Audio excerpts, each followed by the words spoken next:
Is the light blinding you? Is that better? That's better.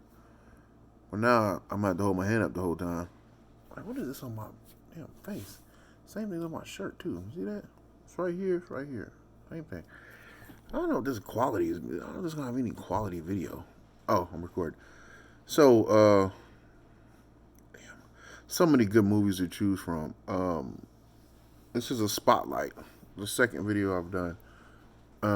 Today I'm going to be spotlighting Suburbicon. It came out, and I'm reading notes for one time. It came out 2017, starring Matt Damon and Oscar Isaac and Julianne Moore. So, Oscar Isaac is from Star Wars fame, but I think the first movie I realized that he was something that he would be a good actor was Ex Machina, and also he was in another good movie that people sleep on, A Most Violent Year. Of course, you know Matt Damon. His ongoing, what is it? Is he has an ongoing joke with ongoing gag with Jimmy Kimmel, best friends with God, the guy was just. He has a good movie I need to put out there too, but I think everybody's heard that movie, Gone Girl, and but I liked him in An Accountant too, and he did play Batman. I forgot his name. I'm drawing a blank. How can I draw a blank on a guy like that? But anyway, he's best friends with him. Hopefully his name comes to me. I just can't remember it right now. Julianne Moore, she's played in like a lot of movies, but not in leading roles. Like supporting actress a lot, but that still doesn't detract from her presence on the screen. Like you're aware of the character she's playing. But anyway, let's get back to Suburbicon. Now, I think in the last spotlight, I gave a reason as to why there was a possibility that nobody not only has heard of this movie, but watch it or throws any praise its way. But I don't see why Suburbicon basically got swept under the rug. Maybe I'm wrong about that, but I don't hear too much about it since it came out. I think because Matt Damon released to, if I'm not wrong, I think he released two movies back to back. It was Suburbicon and Downsizing. But surprisingly, there were quality movies actually. Like, for instance, we're gonna try and go a little bit deeper into Suburbicon. I should have took more notes, and I actually should have rewatched it. But from the list of movies that I have for these spotlights, now that I'm realizing, I remember a lot about this movie, so I'm just gonna give it the spotlight today. Um, First of all, setting.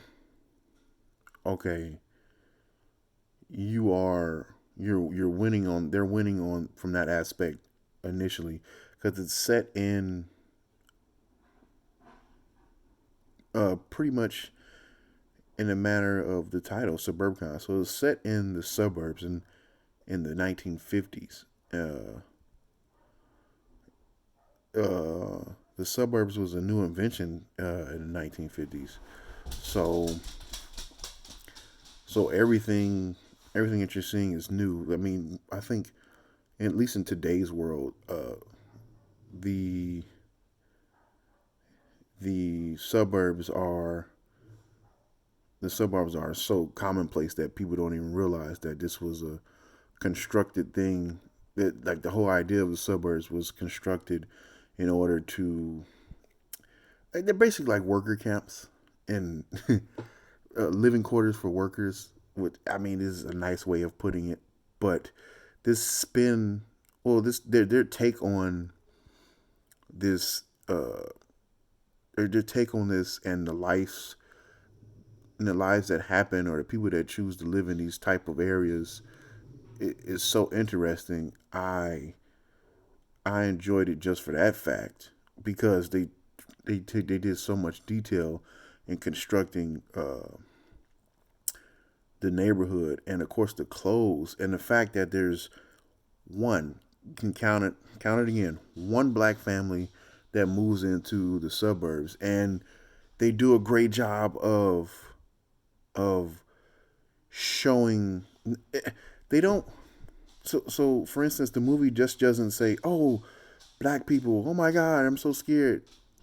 They do a great job of showing what's behind uh, the town or the people in the community. What's behind the people in the community's fear of these new neighbors? It's the fact that they don't know nothing about them. They do a great job of putting that to the forefront. Like if you don't know something about uh, a person, place, or thing, a noun, basically, you automatically cultivate fear, and they do a great job of showcasing that. And they also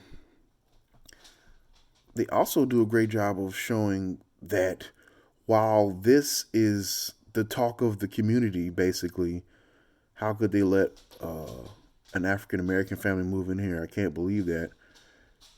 The main characters, which are played by Matt Damon. Oh, and not to mention Miss Moore. She takes on a double role because she has like a she plays two sisters, two twin sisters. They have all types of turmoil going on in their home. They have a small child that you're trying to raise, and so it's two sisters, a husband, and a small child. The husband, Matt Damon, is cheating on Julianne Moore. Well, he's cheating on his wife with the sister, but it's one actress playing two different roles. So even that level of complexity right there automatically draws me into this film. Um, so while their household is basically being turned upside down, and to add more spice into the roux, if you will, um, Matt Damon and the sister, well, Matt Damon's character and the sister are plotting to murder the other sister so they can collect the insurance and run away. And they don't really have a plan for the child, which is unsettling at best. And I think there's an uncle that comes into play. He decides to befriend. Well, I wouldn't say decides to befriend, but he decides to take more of a liking towards the child, and basically extends his hand or extends his services whenever he needs them.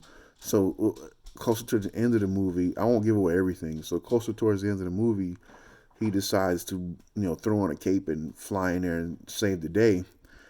All the while, in the sub story, I guess you would say, or is it the main? Would that be the main story, or would that be the sub story? I don't know. I'm not smart enough, but all the while, this unrest is going on due to the fact that there's a black family moving into the community. Um, the main character is trying to kill his wife and run away with his wife's sister. And I mentioned earlier the actor Oscar Isaac, I think is his name. Like I mentioned, he played in Ex Machina, and of course he's in some of these newer Star Wars films. He's an insurance agent, and he's able to figure out the plot before she was over there licking something. He's able to figure out. Uh, he's able to figure out what they're up to before they even decide to do it. And Matt Damon's character decides to strike a deal if he could. Well, how much do you want? And to my surprise, okay, I shouldn't even say it. I shouldn't even say it because it's just gonna ruin the movie if anybody decides to watch it. What happens? It's I should go back to my first thought. I have no idea why people, or I shouldn't say people. I have no idea why this movie didn't didn't get the respect it deserved. I mean, it's a quality piece. Just a few things I've listed. As far as complexity goes, I'm probably going to say this over and over again. That's one of the things that draws me into a movie, and of course, uh, the music is done great. Like I guess it's called the score. The score is done great. The setting is perfect. The actors are they come and they bring that heat. They do their job. I'm transported into this world, and for the entire runtime, I'm wondering what's going to happen. I'm um, really interested in the events as they're taking place. You know, uh, I think I may have misspoke about the uncle. Now that I'm remembering, that's why I have to watch these movies before I try and give a spotlight, because I'm just doing a discredit by giving information in a way that's not true, but in a way that I remember it. But I think it still deserves a watch. Um, what else was I gonna say? No, that's it. I should probably redo this video, but for now, this is well, actually, yeah, this is my last video for the week, unless I come up with any more ideas.